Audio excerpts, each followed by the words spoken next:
Some of the other trends that we're witnessing is globalization. We have to have a very broad focus and look how this is going to affect everybody. That the state of California is going to face a $53 billion budget shortfall. Everything that gets connected to the California state budget is going to be impacted. I see good people across the country that have had these protests hijacked many times by Antifa. It's just weird to me, Chris. I see these, a bunch of white kids in black uniforms with sticks and rocks, and right. it's just a complete mess. So I really again just want to give you and all of the people that you mentioned props for a great job in Fresno. No, and I appreciate that. And when you're talking about things being hijacked, I have family that's actually was on the front line in Minneapolis. I have family that sat down with the police chief and the mayor leading up to the riot, after the riot, up to the arrest of the officers, and so on and so forth. I have blood family that was part of that. So I was in communication and conversation about that. And to your point, I was exactly right. In a lot of instances, people were coming in from outside communities, coming to start issues, coming to start drama inside of certain communities, because they know that community is going to take the brunt of it.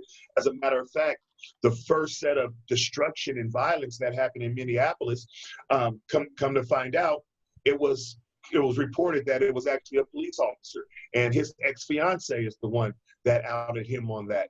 So what happens is, and this goes back exactly to what I said, that for me, I want to protect the image of the black male. Why? Because obviously I'm a black male.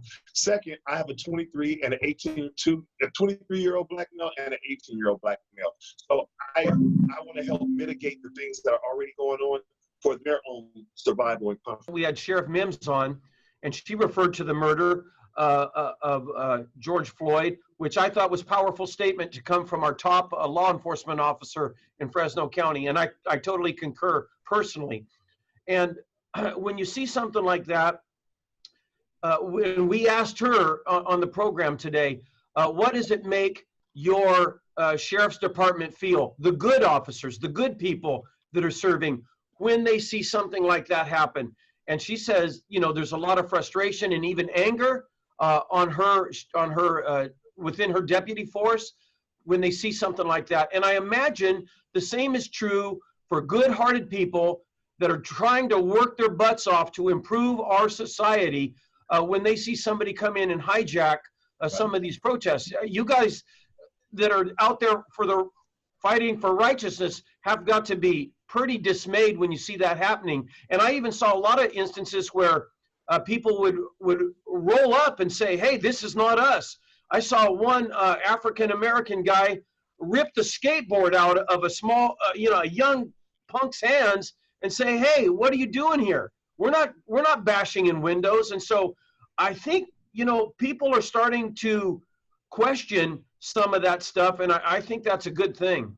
No, absolutely. And so it's funny because, I put out another post on social media. I shared a meme where they have a picture of Dr. King and it says no riots, no something to prove a point about rioting. But we all talk about the Reverend Dr. Martin Luther King, but we don't want to talk about Martin Luther King, like the real man that said a riot is the language of the unheard.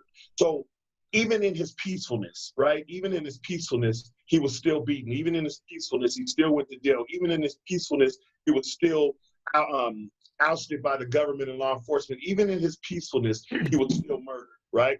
So we understand that I'm not justifying the riots or by any way, because that's not the way we handled it. But we have to understand how at sometimes people can get upset and feel like and get desperate. Desperation is the word. Now, one thing I wanted to see if you'd be willing to share.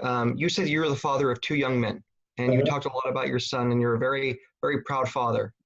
But I want to focus on why we have to have change and who's actually paying the price for us not taking measures to reduce this multi-generational problems within the Black community. And you shared with me a story about your son and something he was thinking about. Would you mind sharing that it was very, very moving.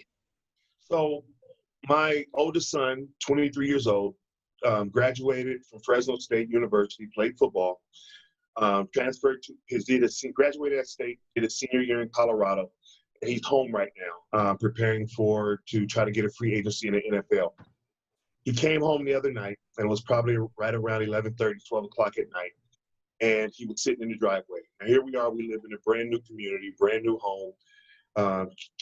He has a $50,000, $60,000 Jeep, so he lives a privileged life. Well, he goes outside, and it's about midnight, and he's sitting in his Jeep, and I hear the alert go off, and I go contact him. Son, what's going on? And he said, nothing, I'm just thinking. This is sitting in the driveway at midnight. Nothing, I'm just thinking. Well, what are you thinking about? And I'm scared. What are you scared of? He was like, Dad, when I'm driving around, like, I get nervous, and it's like, Paul, my father served in Vietnam, and he's 100% disabled vet with PTSD from the Vietnam War. He said, you know how Paul has PTSD? I said, yeah. He said, I feel like I have my own PTSD. When police officers come in, I get nervous, and I start looking around to make sure everything's perfect because I don't want them to pull me over. And I said, okay, what do you think? He said, Dad, I don't want to die. He was like, I don't even have to be doing anything. I could reach for my license and my wallet fall off my pocket, and he can say that it looks like a wallet, and ends up shooting me. This is my 23-year-old son who's doing everything right. He's doing everything right. Society says that, hey, well, go to school. Well, hell, I went to school. Stay out of trouble. I'm staying out of trouble. Be a good person. I'm being a good person. But yet, our young men are scared. They are scared. When we start talking about system, when we start talking about policing, we have to use terms like sensitivity training. We have to use terms like cultural relevance. We have to understand who we're talking to and who we're dealing with, man. Like, I shouldn't have to, my 23-year-old son shouldn't be feeling like this. I shouldn't have my 9-year-old nephew talk to me and tell me certain things about what he sees with law enforcement, whether it be from the media or things that he's seen on his own. Like, kids have enough to deal with than to worry about whether or not they're going to be able to come home in the afternoon. So it hurt me. I felt helpless. I'm 6'3", 290. My kids know they don't have anything to worry about. I know how to use these, right? They know they don't have anything to worry about. But at that moment, for my kid to look me in the face and say, Dad, I'm scared, that lets me know he felt helpless because he knew I couldn't even help him. We have to fix that. No kid should have to feel like that. No kid should have to feel like